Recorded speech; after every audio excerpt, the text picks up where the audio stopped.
Hello and welcome to Collapse Club, where our topic is how are we to live in the time of collapse? I am David Baum in Seattle, and with me today is Kimberley Hare from Hertfordshire in England. Hello, Kimberley. Hello, delighted to be here, David. Thanks. Uh, Kim, you have a community group, you lead a community group, the purpose of which is to help people find what it is for them to do in these tumultuous times. Could you tell us a little bit about your mission, please? Yes, so HEART, which is a cute little acronym that stands for Hertfordshire Enabling and Adapting for Resilience Together. And it's all about local community resilience and adaptation in the face of the meta crisis.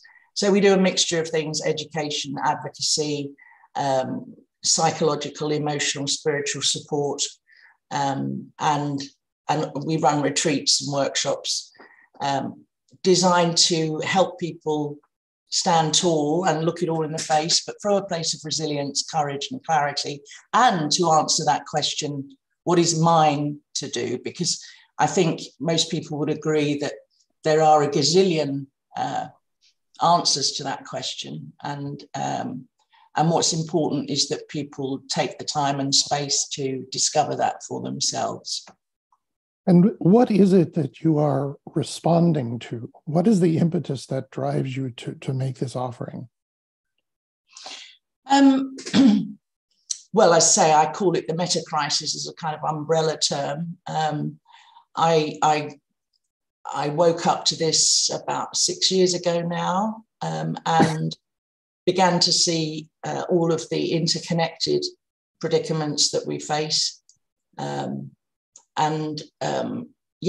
I think we accept in Heart Community Group that we are facing collapse, certainly severe unraveling, and indeed it's already going on in other parts of the world. But even in the UK, we're seeing it more and more as the weeks and months go by.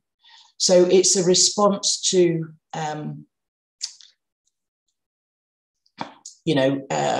of the little strap lines that we use is, if we wait for the government, it'll be too late. If we act as individuals, it'll be too little.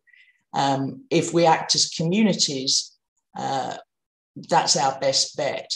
Not, and I don't say that, to say that if we come together as communities, we can turn it all around. I don't mean that. And I don't mean some kind of techno-utopian fix. I mean, it's our best chance for supporting one another with kindness, with love, with empathy, and finding ways to become as resilient as we can, but together rather than apart. So it's the relationships that matter, the building of community that gives people strength. Yeah, absolutely, absolutely. And that's one of the 7 pathways that I've come up with. And in my retreats and workshops, we explore these 7 paths, and it's not meant to be a kind of a how-to. Here are the 7 steps, or anything so mechanistic as that. But it's kind of directions to look in for ourselves. And I kind of frame it as because ultimately I think this is a spiritual inquiry as much as anything else. And as well as a practical one, but it impacts everything, our whole lives, how we approach everything, what we make important, what we see is no longer important, and so on. So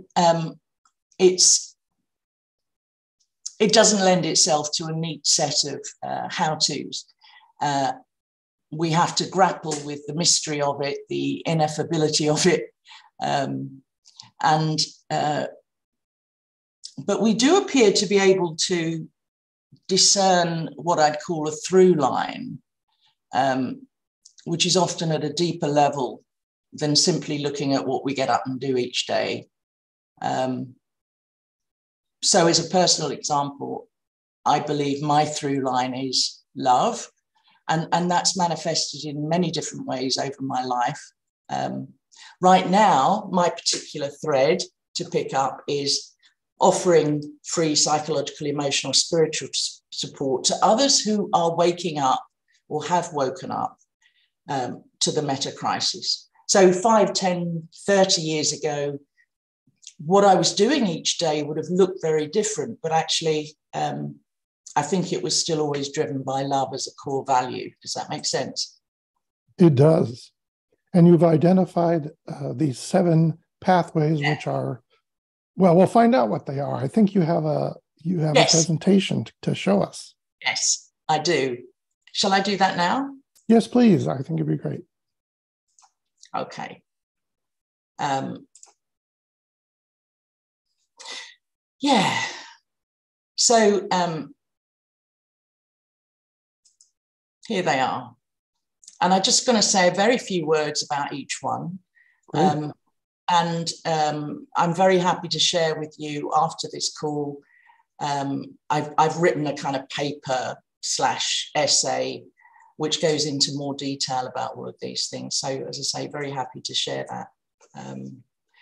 So number 1 is find the quiet within.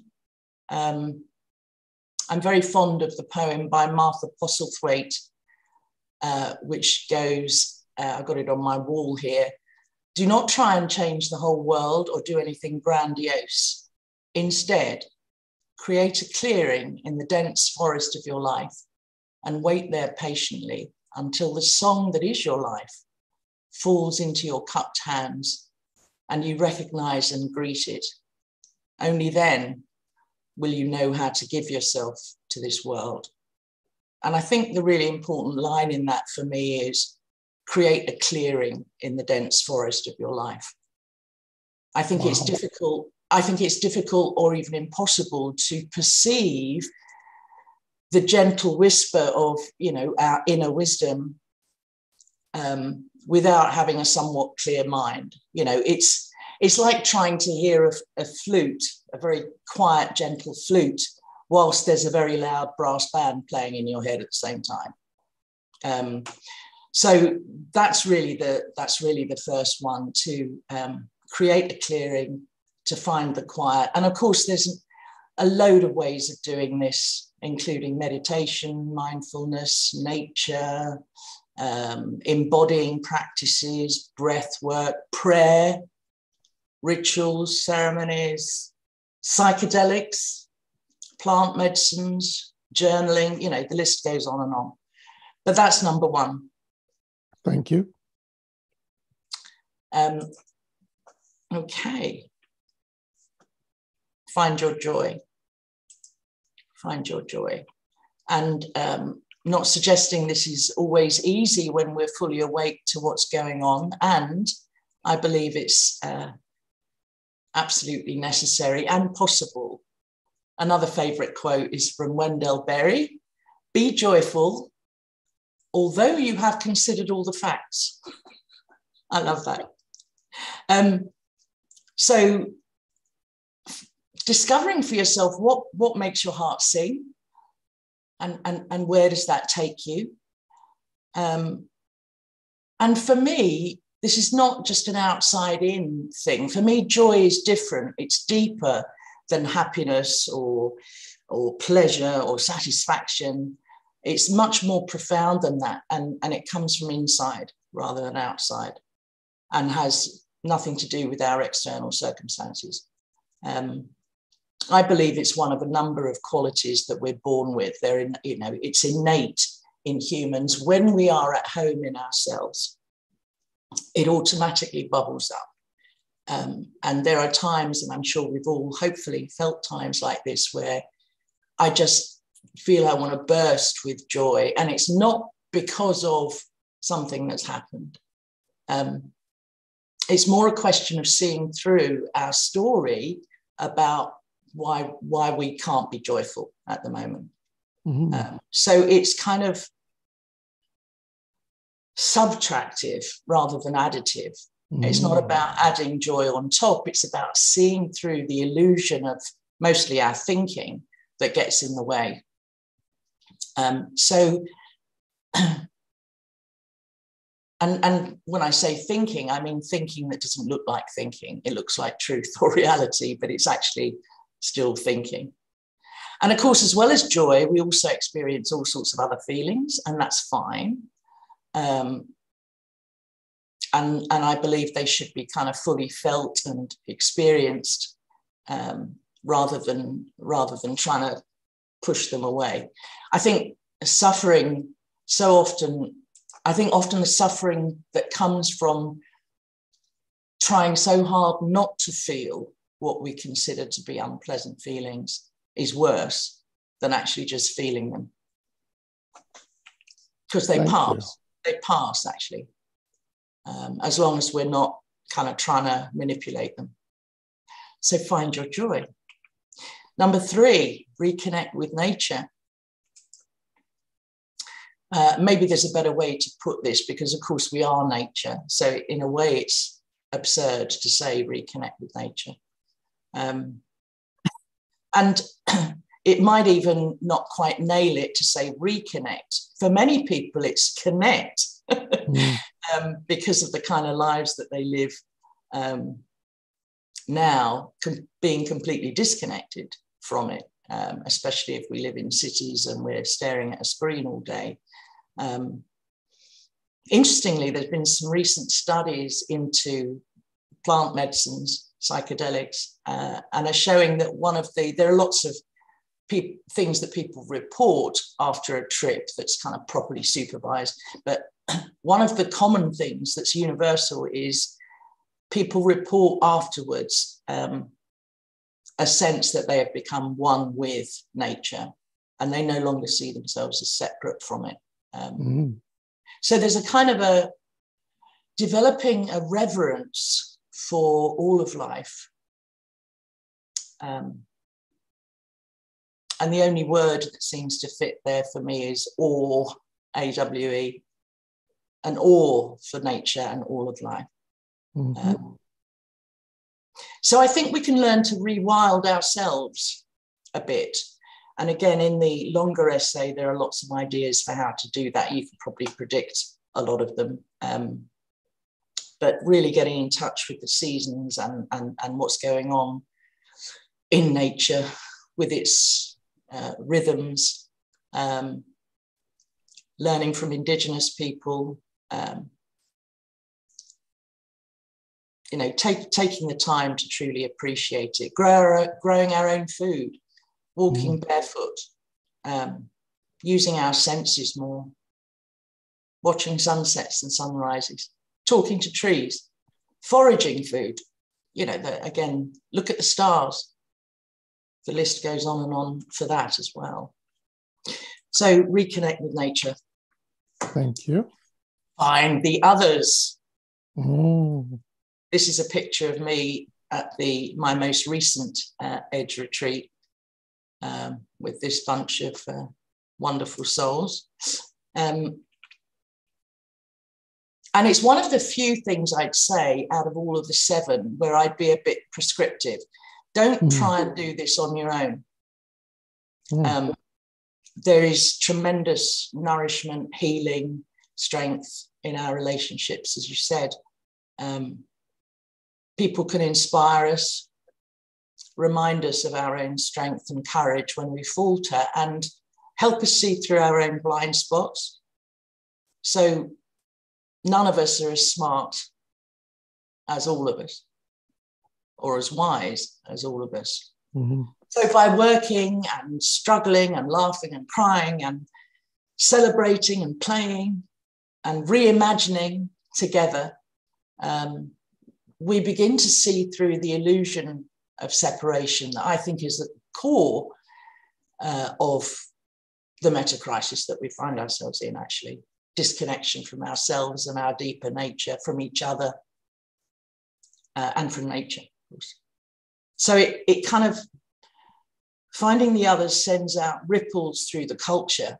And this is what we're finding in Hertfordshire, and starts kind of corroding that culture of individualism. That's find the others. Courage and acceptance. Courage and acceptance. James Baldwin, not everything that is faced can be changed, but nothing can be changed until it is faced. So courage, I believe courage is like a muscle and can be developed. I think the more you do it, the more courageous you get. As the very old book title says, feel the fear and do it anyway. And we can do that when we insightfully recognize our own patterns of insecure, egoic thinking. And when we make something else more important than that, than our own insecurity, when our mission is a higher priority. Interestingly, I find talking with lots of people, and I have experienced this myself, there's a resistance to answering the question, what is mine to do?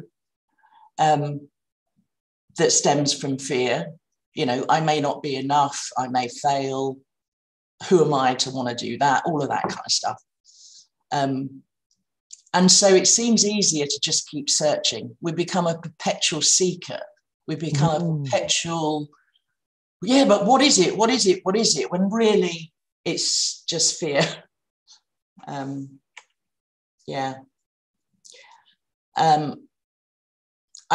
The benefits of acceptance of reality as it is have been well discussed in your Collapse Club programs, especially Michael Dowd and others. And I agree with all of those. And I don't think acceptance is the same as apathy or resignation at all. But again, in the longer essay, I provide lots of examples of approaches, specific processes that can help us come to courage and acceptance. Sounds great. Get comfortable with your feelings, all of them. Get comfortable with uncertainty. It's okay to be human and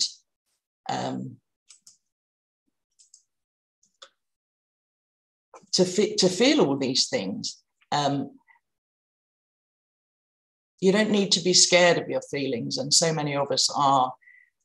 All they're telling you about is your thinking in the moment, and they're not bad or wrong, so we can accept them.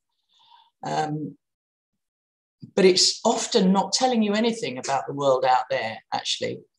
And it doesn't mean there's anything wrong with you. So a phrase I often use is feel the feelings, but you can drop the story about what they mean. Yeah. Okay. Nearly there. Self-inquiry. So sometimes people find that what's theirs to do simply arrives without any intellectual or conscious, forcing or effort. And we know it when we see it. But for many people, once we've found the quiet and we've tuned in to that, it can be hugely helpful to ask ourselves really powerful questions. One of the most useful formats I found for that kind of grew out of the 4 R's of deep adaptation: resilience, relinquishment, restoration, reconciliation. People probably know those questions. I can send them if not. And I've actually added 2 more in the last year. One is reimagining. what is the story of all life that I'm proud to tell now? How can we imagine and begin to create the more beautiful world that our hearts know is possible, using Charles Eisenstein's book title? And the other one is reverence. So they're both R's, so we now have 6 R's. And the questions under reverence that people find useful are things like, what do you want me to know? So you're asking the universe, you're asking source, you're asking God, whatever you want to call it. What do you want me to know? Who do you want me to be? What do you want me to do? It's as simple as that. How can I tell the story with my life that I'm proud to tell, no matter what happens? So it's not about being attached to outcomes.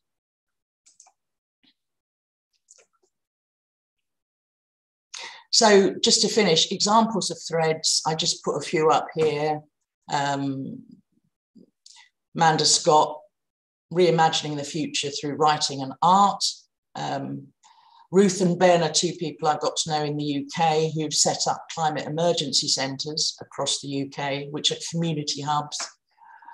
My 2 colleagues from Heart Community Group do loads of stuff that builds local community gardens, community choirs, repair cafes, food banks. And that's very definitely their thread. That's when they come alive, doing things like that. I put some other more professorial type people up there whose thread is, challenging and educating governments and other institutions. My one I've already said, and so many others. Cleaning up a river, raising resilient kids, throwing soup at sunflowers. So yeah, there's as many threads as there are people. So in conclusion,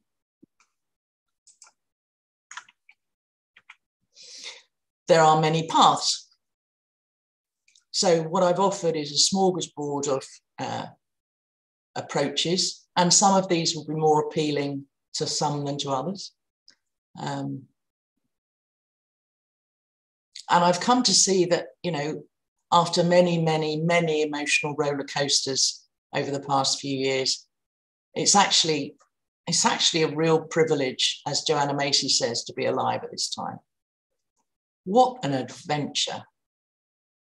This is a liminal time, and we can really choose to be in service to all of life. And this was a lovely little picture from one of our big events recently where 100 people got in a room and were brainstorming about various things. So, yeah. There we are. Gosh, I don't know how long that took. Long enough. Just exactly right. Thank you for that. You're welcome. And I'd be really interested, not now if there's not time, but in your take on all this. What have you found? What have you found helpful? Oh, well, that, as you say, that's a deep question.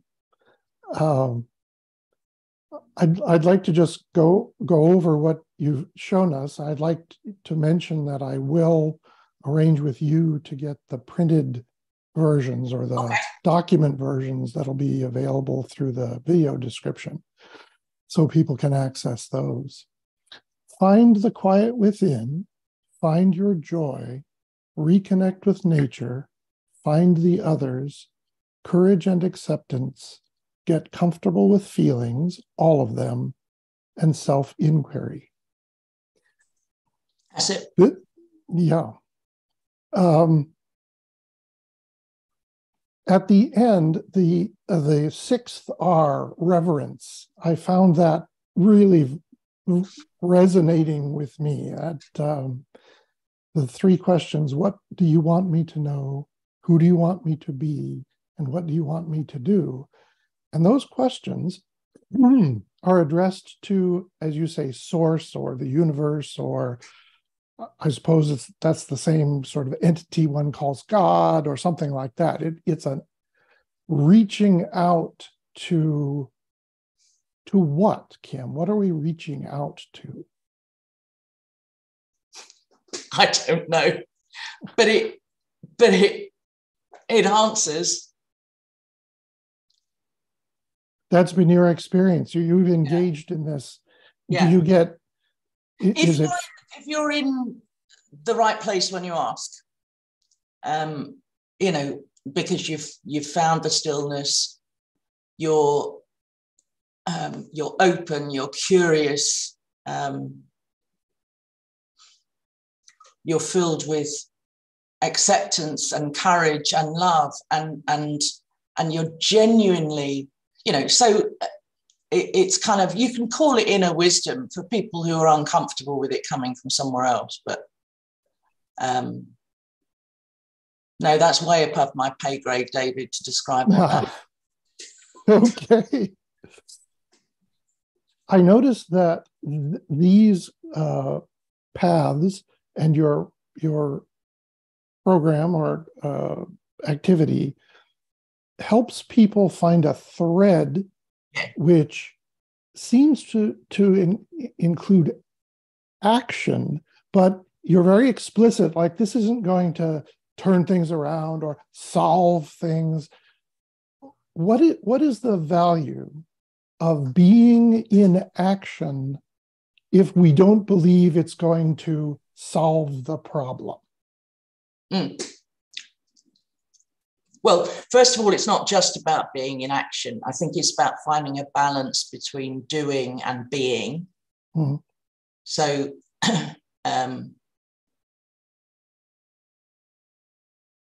it's kind of having a richer, deeper, more profound experience of being alive, even if it ends next week. That's part of it.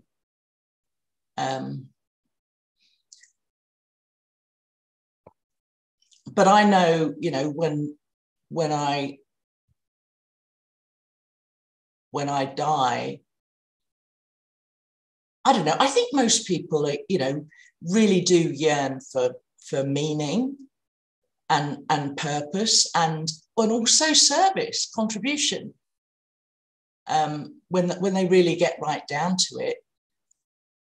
So, it's about having your life do those things because it's the right thing to do, not because it's necessarily going to have the result you want.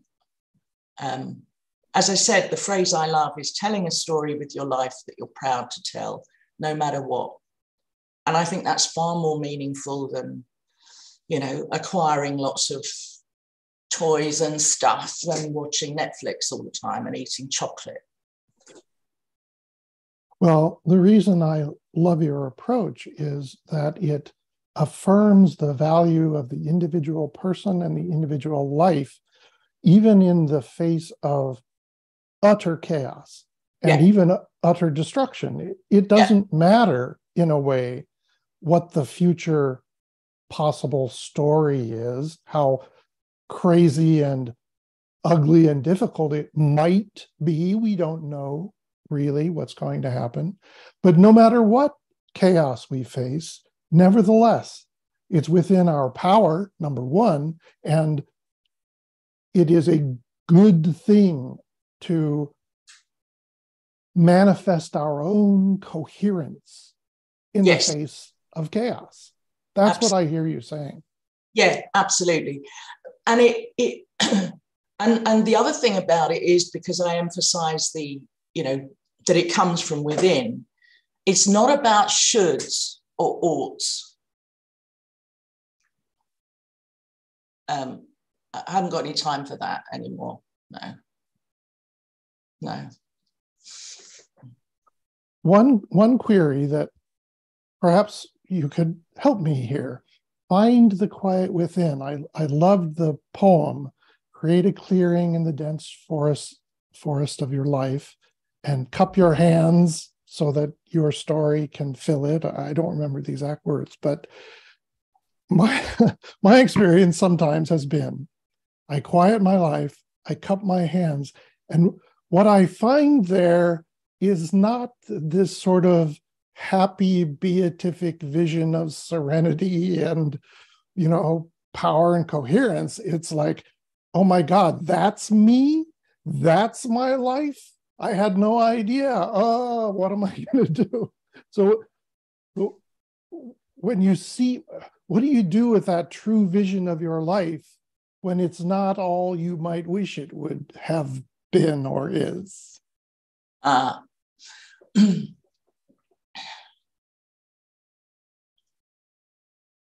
I think it's partly about the state you're in when you do it.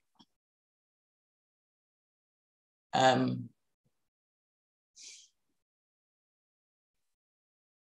think it's also about the extent to which you do the other 6. So it might be a worthwhile exercise for you to look at those 7 and say, what am I neglecting?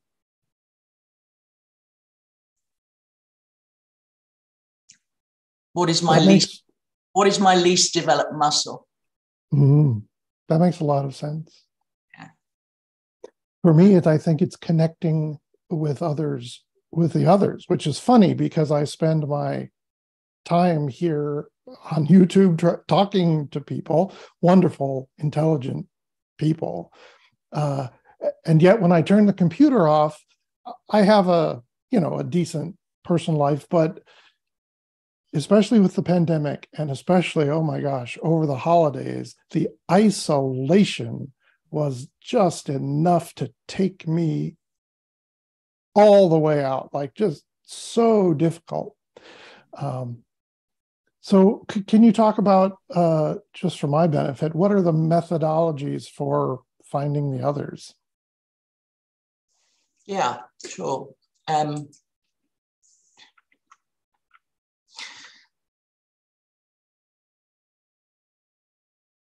Well, there are lots of networks, as you know. There's Deep Adaptation, there's Transition Towns. I think you have those in the US. You've got various groups, the Work That Reconnects groups, religious or spiritual groups, depending on your inclination.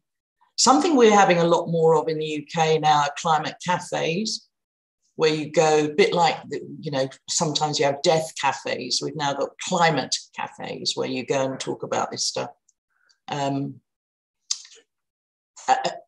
So it's finding or creating those networks and communities. And, I mentioned Kate and Chantal in my group who started, they start community gardens, they start choirs, and it's interesting in those things, they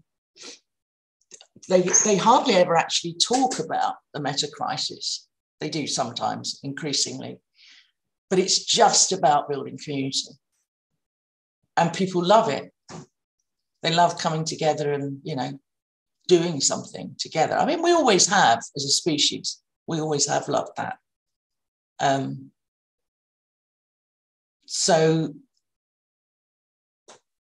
I guess it's either about tapping into what already exists or creating it. That makes sense? Sorry, that sounds... It does. No,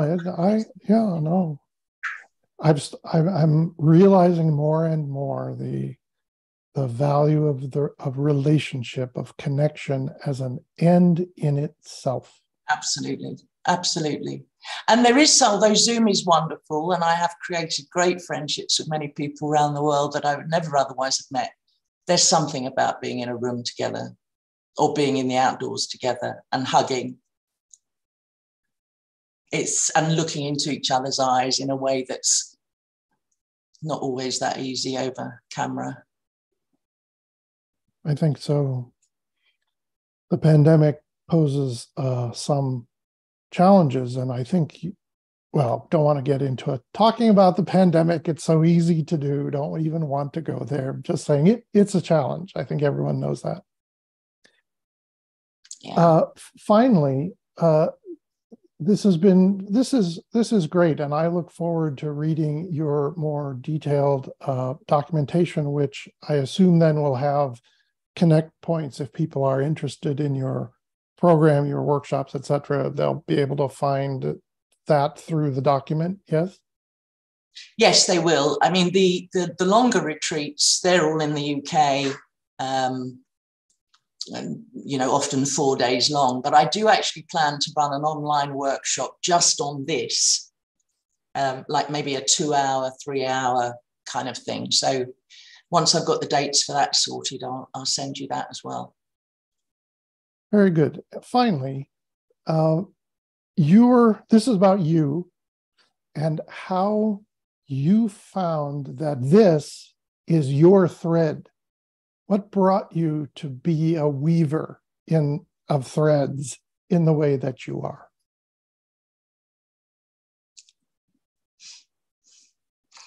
Well, I've got to say, at the risk of repeating myself, it was those 7 things.